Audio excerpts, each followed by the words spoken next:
This is One Soccer Today for this Thursday, January the 23rd, with Gareth Wheeler and Oliver Platt. I am Adam Jenkins. 40 days ago, if memory serves, December the 13th was when it was announced the Vancouver Whitecaps were being put up for sale. And as we inch closer and closer to the start of CONCACAF Champions Cup, the MLS season being just around the corner, this becomes a storyline that we think more and more about. Despite not hearing a ton of news on the regular, we're not unfamiliar in North America with teams being put up for sale and expansion in the process of changing ownership. But for football, it's something of a bit more of a rarity, certainly on this side of the Atlantic, Gareth. And while the Vancouver Whitecaps said all the right things in their press conferences and their highly attended media avails, the supporters are rightfully concerned for the future of their club. The hope, certainly according to the current ownership group, is to keep this team in Vancouver. But as we inch closer to 2025, where would you say this ranks for you, Wheels, in terms of stories you're keeping an eye on and just the gargantuan task this will be to find new owners for the Caps? Good to see you first and foremost, Adam. It's been quite some time, looking dapper as always.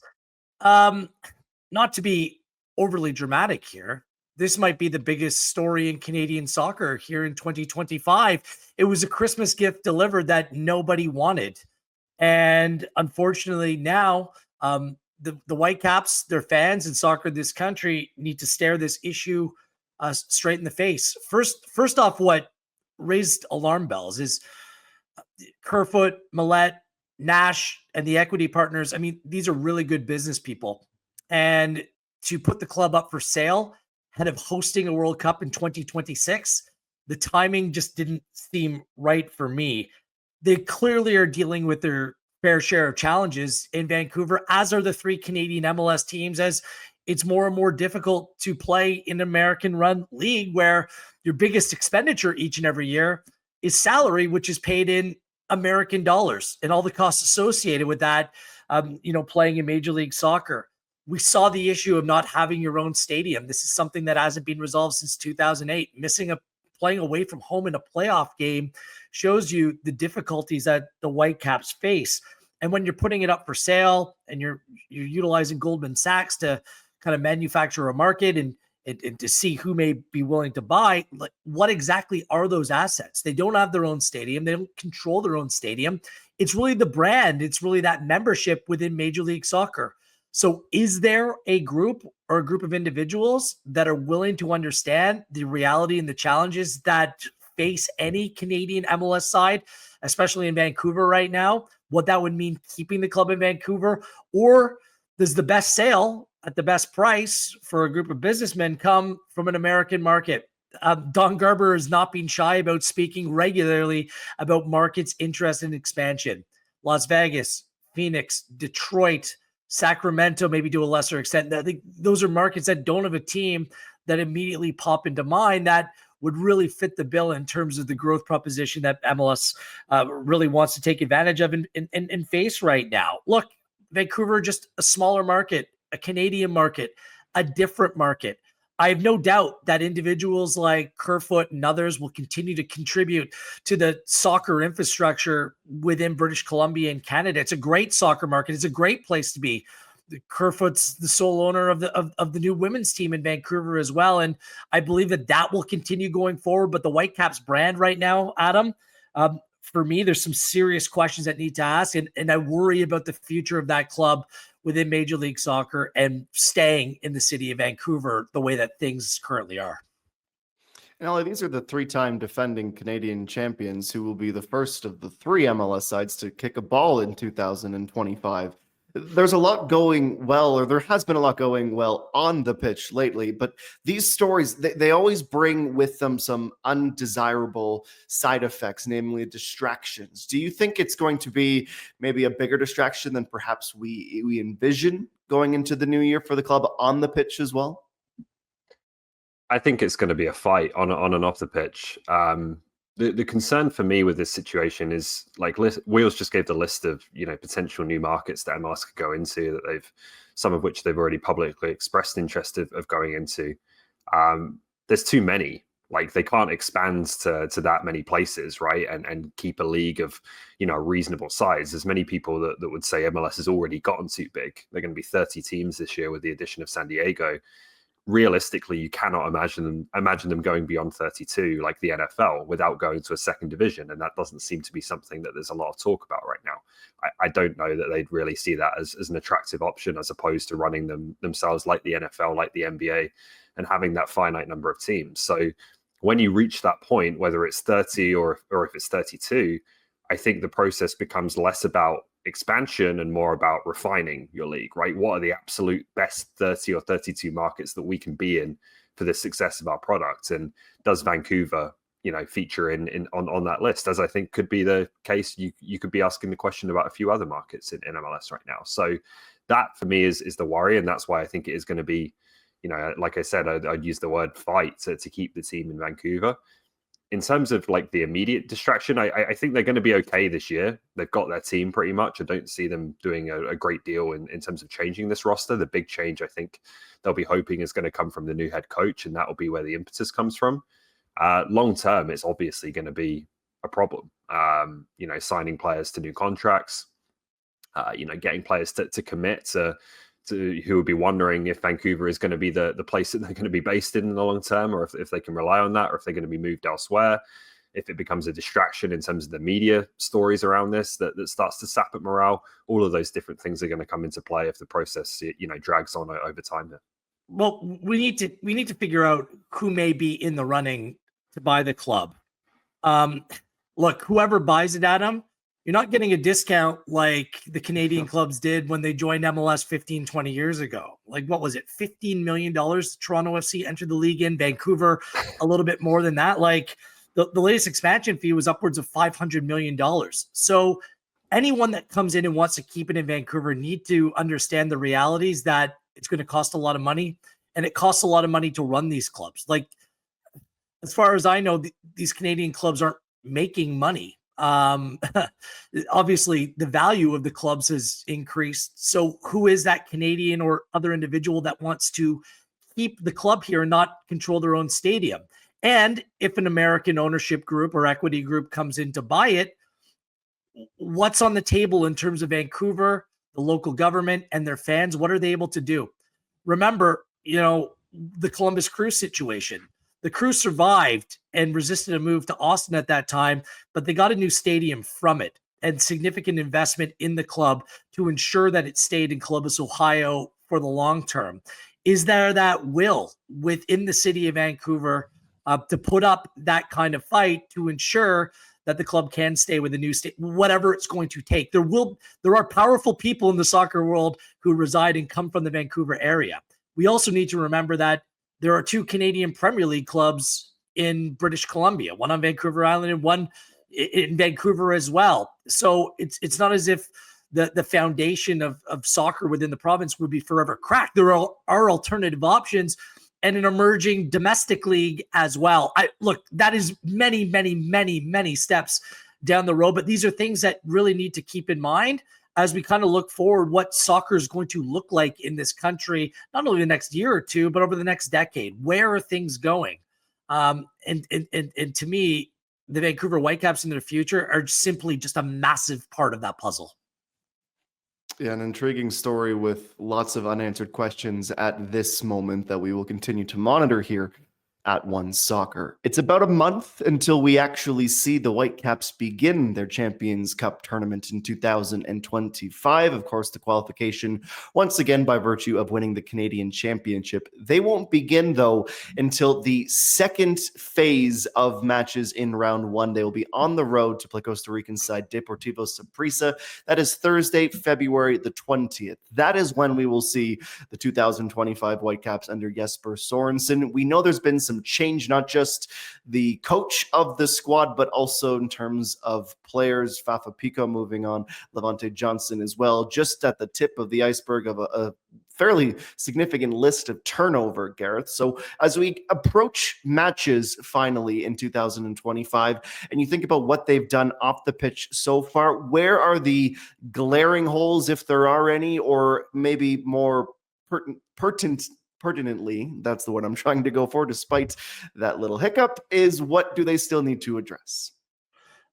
Depth in this team is crucial for me.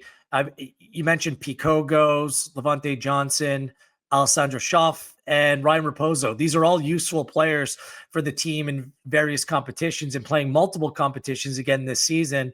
I just look at this team; they might be a little bit thin at present time. No real big signings coming through the door. I think Caicedo went out as well. I should also mention that. I think that Vancouver generally moves slowly. This ties into the sales story. It's difficult for Canadian clubs, and the Whitecaps cannot afford to get it wrong. Like, they need to get it right with these players in order to compete with the LAFCs, the Inter Miamis, the LA Galaxies of the world in Major League Soccer. It's just the playing field isn't necessarily level based upon financial might and what's able to go into it. So they bring in a new manager in Sorensen, a little bit of an unknown. This is Axel Schuster's like first big swing in terms of a hire. How much of a difference will he make from Benny Sartini? That remains to be seen. I think they need more in the team, especially in attacking areas. I know that Armstrong, full season with him at the helm or in the squad, that will certainly help, but I think they need a little bit more pace and attack and some different looking options. Obviously, they're always looking to use the under 22 initiative, which is fine, but I think they need strength in terms of speed in the team, but strength in numbers as well. I think the depth just needs to be improved unless it's proven that certain players can come up from Vancouver Whitecaps too. And right now, I'm not sure that's the case, whether those players are ready to go. I think that's going to be part of the plan this season. By the sounds of it, is they're going to try and lean more on some of their young guys, certainly as far as depth goes, to try and build out this roster. I think they're going to bring in a couple. A striker will almost certainly be one of them, I would imagine. Maybe another attacking player as well. But the big kind of impact signings I think they'll be looking to have already been made. The Stuart Armstrong and Eddie Ocampo, who were made mid last season. So I think it's their first full season. We'll see what kind of impacts they can make. Armstrong's obviously should be a top player.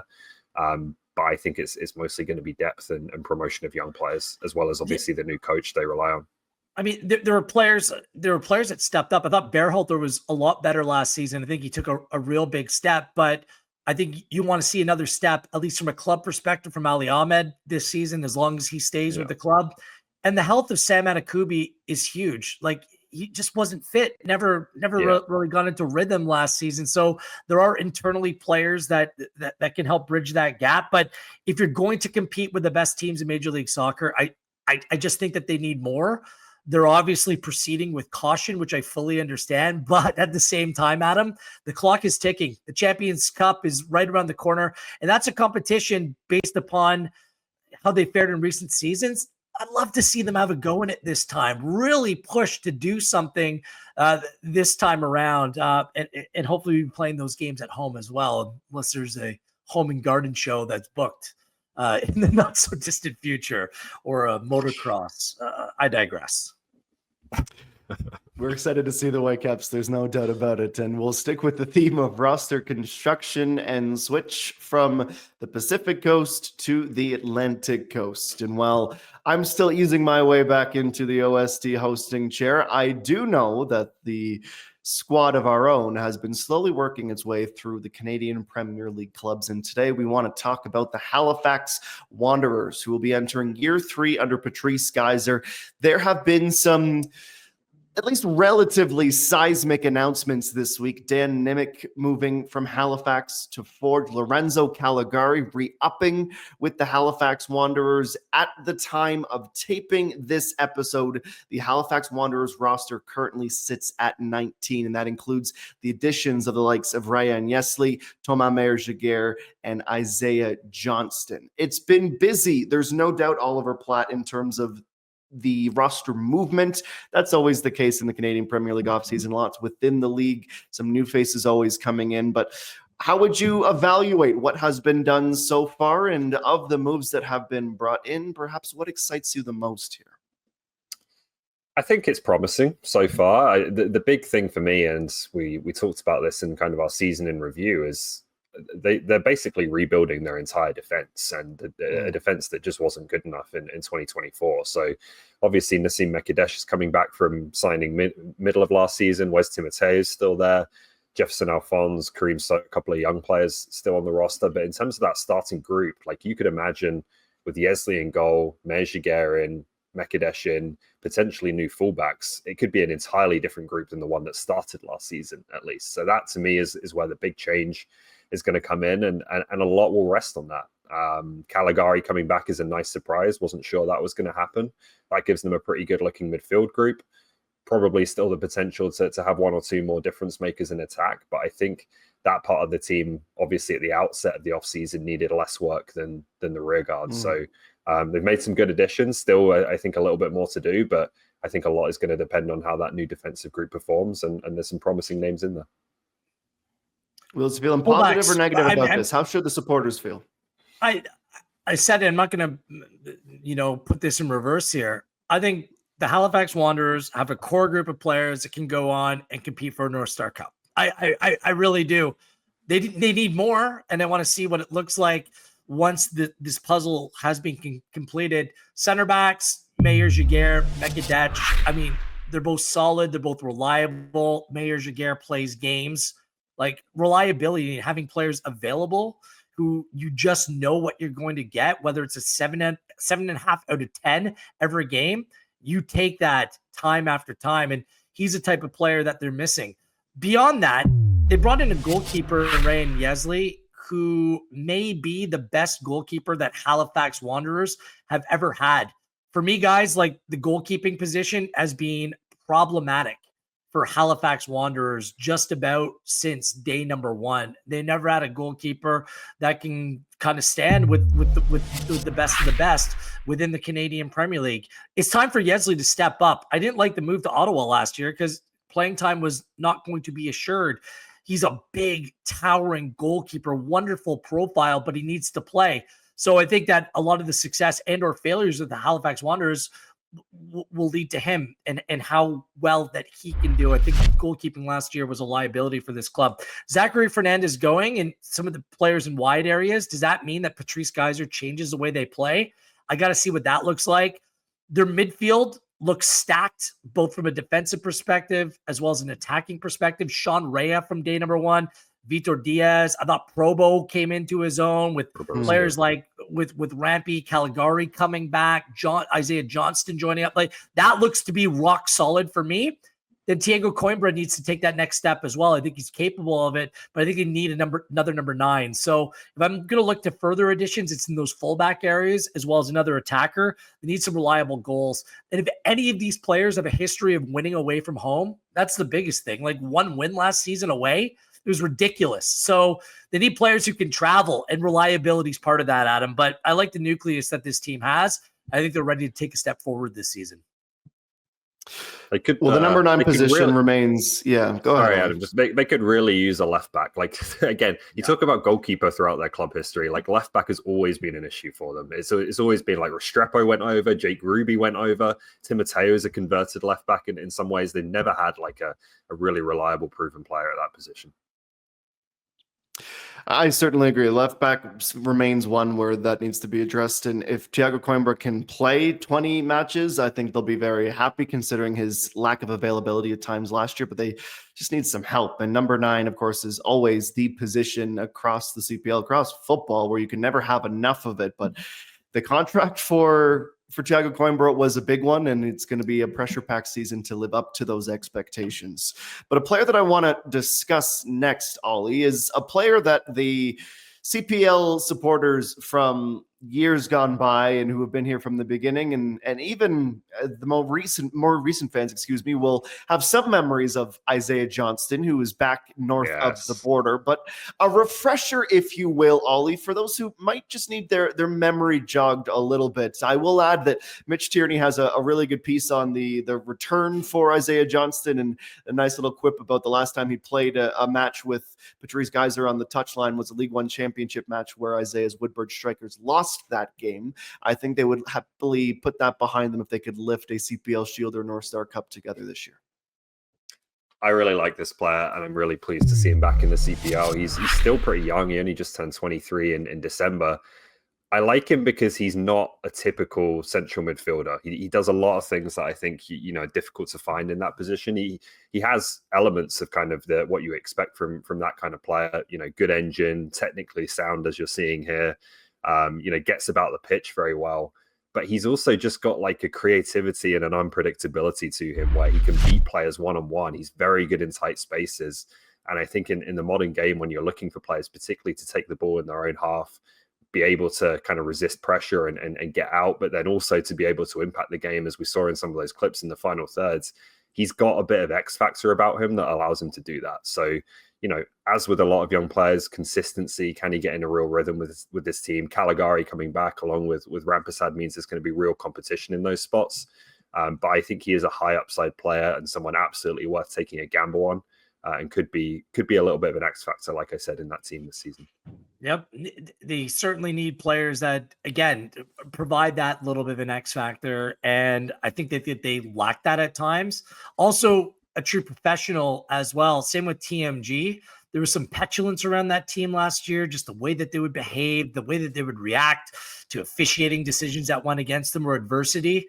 I think they need that kind of character, just the steady eddies that can just kind of take this team forward. And he certainly fits the bill. So honestly, I think last year was a really good kind of difficult one, but it was a chance to learn and to grow from what they experienced last season. So again, I'm bullish on the Wanderers. I'm thinking they have the makings of a team.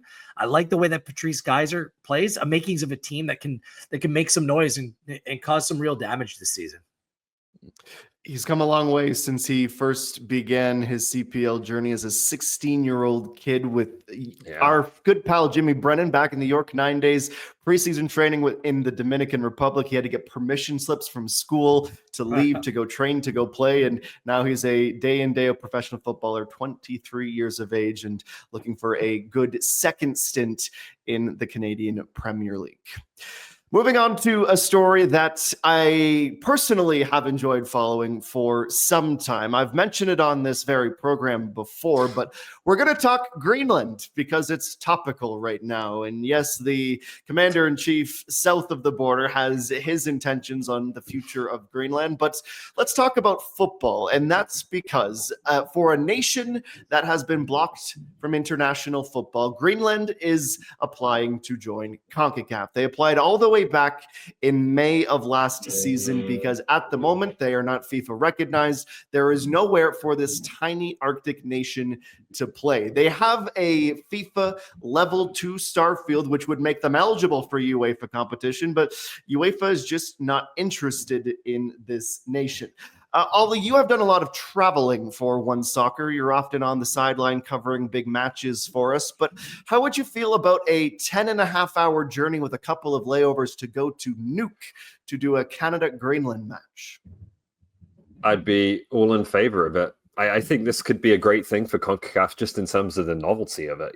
Just seeing matches played in kind of an environment like that, I think would be something pretty cool. So personally, I'd like to address the UEFA thing. I think it's ridiculous that they have such restrictive rules, given that Faroe Islands, who, as I understand it, have basically the same status as Greenland, have already been let into UEFA and play games in UEFA competition. So I don't really understand that one.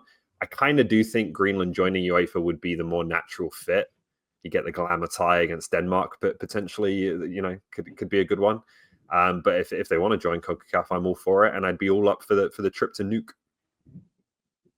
And what's interesting here, Gareth, is that, as Ollie mentioned, there are some peculiarities, if you will. Obviously, Faroe Islands is one, San Marino being another in terms of UEFA nations that have been admitted previously. But the current stance from UEFA is that autonomous nations, you must be an autonomous nation, fully independent, as recognized by the United Nations. CONCACAF does not have that same rule. Aside from there being a few fun bits of this story, where do you land on CONCACAF and Greenland getting into a relationship together? First of all, Greenland. I never thought I'd see the day. They are so hot right now. like hot in terms of the topic, but it's actually really, really cold there. But they're so hot right now. Greenland. This story's cute. I don't think Canada will ever play Greenland. Let's be honest here. You never I know. mean, we're going through a series if Greenland was welcomed into the CONCACAF family, and there are other nations within CONCACAF who aren't recognized by FIFA, and they just can't take part in World Cup qualifying, but they can play in the Gold Cup. They go in and qualify and that sort of thing. So 56,000 plus people there. They do have a domestic league. Greenland technically is part of North America. They do tick some of the boxes for entry, and I say it's a welcome addition. I would love to see what type of players they get to make up their sides, because we're always discussing dual nationals. Who's available to play? They can tap into the Danish market. Like the players from Denmark who maybe aren't quite good enough for their national team, they can go play for Greenland and then try to do some damage in CONCACAF. Not a bad shout. I mean, and the discrepancy in temperature when Anguilla or Bonaire is going to Greenland and to forge a new rivalry. It's hot versus cold. It's north versus south. I mean, the storylines would write their own. So I'm all for it. They would also immediately become one of the most wealthy members, if they were acknowledged by FIFA, were the most wealthy nations as well. If they could ever be recognized by FIFA, those FIFA payouts, like $50 million a year, they'd have state-of-the-art facilities. I'm sure that they would take care of it, and it wouldn't be subject to overuse or multi-use stadiums. And with the greater importance in the emerging market that is Greenland, it seems like now is the time to strike, right? Welcome them in. Welcome them into the party. Are there some practical concerns here? Like in terms of, as I understand it, there's more kind of travel being opened up to Greenland. Like United Airlines is opening up a route this year. But could you get like a two-legged tie down to Suriname? Would that present challenges? I would imagine yes is the answer. Yes is the answer, unless you're chartering those flights. We as host broadcaster of the CONCACAF Champions Cup, the champion of their domestic league, going on and taking on a Vancouver Whitecaps or a Forge FC or a Toronto FC. I mean, it would be brilliant to see. So never mind the international competition, but what about domestic football as well? I just think that I haven't even gone there. This is brilliant. This could be really, really good. Well, Forge or Cavalry would be the representatives perhaps this year going to Nuke to play on just one of 18 football pitches in the entire country of Greenland. It's a cute story, as Gareth says, and hey, I'm all for it. As someone who's had a grandson of a man who was on Operation Box Top and spent a lot of time in Thule, excuse me, I am all about entering Greenland or bringing Greenland into the fold. That's the thing here. With the current political state, if Greenland wants us, then come on in. Welcome into CONCACAF. We are not forcing CONCACAF upon them. Let's be very clear about that. There we go. An important clarification. Let's get to today's Tony Bet topics.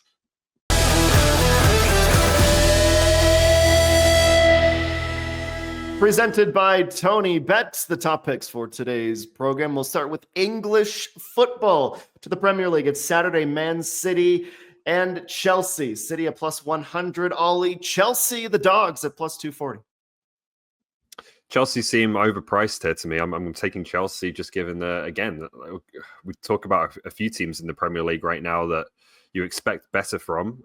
City appeared to have turned a corner a little bit, but they still just look quite vulnerable, as we saw in the Champions League in midweek. So I'm going Chelsea at plus 240. And City need to win their Champions League tie midweek against Club Brugge. So Chelsea didn't play this week. Chelsea on the handicap for me.